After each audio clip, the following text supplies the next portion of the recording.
الحمد للہ رب العالمین، الصلاۃ والسلام علی خاتم النبیین وعلی آلہ وصحبہ اجمعین، اما بعد فاعوذ باللہ من الشیطان الرجیم، بسم اللہ الرحمن الرحیم۔ قال اللہ تعالی فی سورۃ الکہف: وَأَمَّا الْغُلَامُ فَكَانَ أَبَوَاهُ مُؤْمِنَيْنِ فَخَشِينَا أَن يُرْهِقَهُمَا طُغْيَانًا وَكُفْرًا فَأَرَدْنَا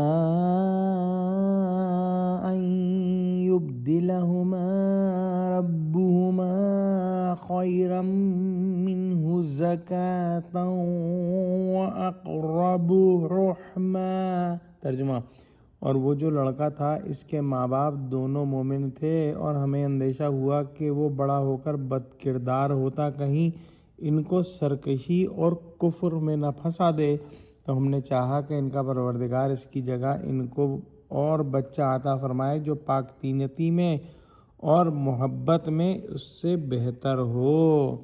دوسرا واقعہ جو حضرت موسیٰ علیہ السلام اور حضرت خضر علیہ السلام کے سامنے پیش آیا تھا کہ ایک گاؤں میں کچھ بچے تھے، جس میں سے ایک لڑکے کو حضرت خضر علیہ السلام نے پکڑ کر قتل کر ڈالا، اور یہ بات حضرت موسیٰ علیہ السلام کے بالکل سمجھ میں نہ آئی، اور وہ سوال کر بیٹھے۔ حضرت خضر علیہ السلام نے یہاں پر اس کا جواب دیا کہ وہ بھی اللہ سبحانہ وتعالیٰ کی طرف سے اس لڑکے کے ماں باپ کے لیے بہتری تھی کہ اس لڑکے کی مستقبل جو ہے وہ بڑا خطرناک اور بڑا گناہگار تھا، جس کی وجہ سے ماں باپ کے فتنے میں پڑنے کا بھی بہت اندیشہ تھا۔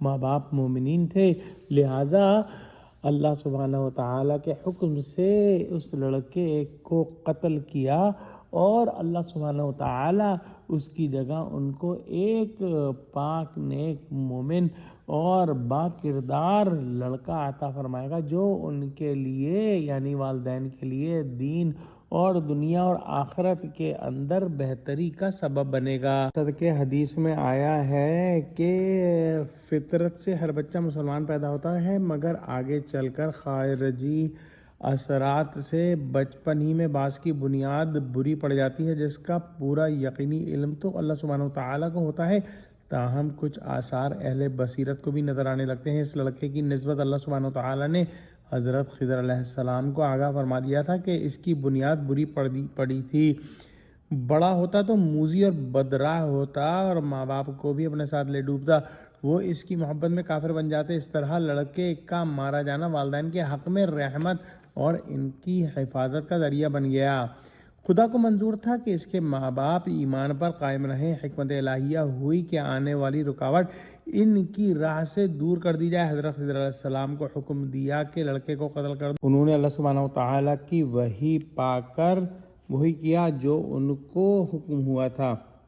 اب یہ سوال کرنا کہ لڑکے کو پیدا ہی نہ کرتے، یا کرتے تو اس کو اس قدر شریر نہ ہونے دیتے، یا جہاں لاکھوں کافر دنیا میں موجود ہیں اس کے والدین کو بھی کافر بن جانے دیتے، یا جن بچوں کی بنیاد ایسی پڑے کم از کم پیغمبروں کو ان سب کی فہرست دے کر قتل کرا دیا جائے۔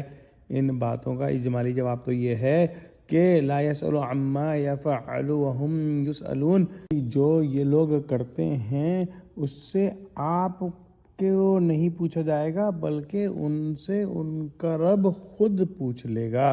لہذا اللہ سبحانہ وتعالیٰ جو ہے وہی جانتا ہے کہ کس کے حق میں کیا بہتر ہے، اور اپنی حکمت کے مطابق فیصلے فرماتا ہے۔ تفصیلی جواب کا یہاں موقع نہیں۔ سمجھنے کی بات یہ ہے کہ کبھی کبھار کوئی واقعہ بظاہر دیکھنے میں خراب اور قبیح یا بے موقع معلوم ہوتا ہے، لیکن اللہ سبحانہ وتعالیٰ اس کی اندرونی گہرائیوں کا علم رکھتے ہیں، اور اس میں بہت سی حکمتیں پوشیدہ ہوتی ہیں جو ہم نہیں سمجھ سکتے۔